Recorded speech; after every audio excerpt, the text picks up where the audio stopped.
Ah, I see. You look just as in your portrait. A pleasure to meet you. The pleasure is mine. So, will you be inviting me to dance, Prince?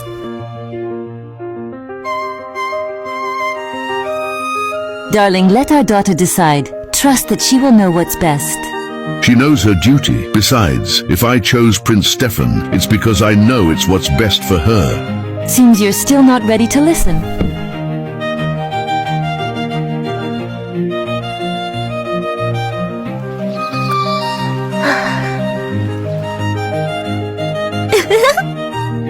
I'll go get something for you. I'll be right back. I must go greet the king, Princess Isabella. Please excuse me.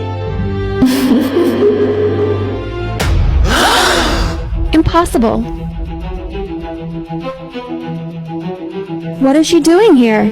I thought my mother would keep her away forever.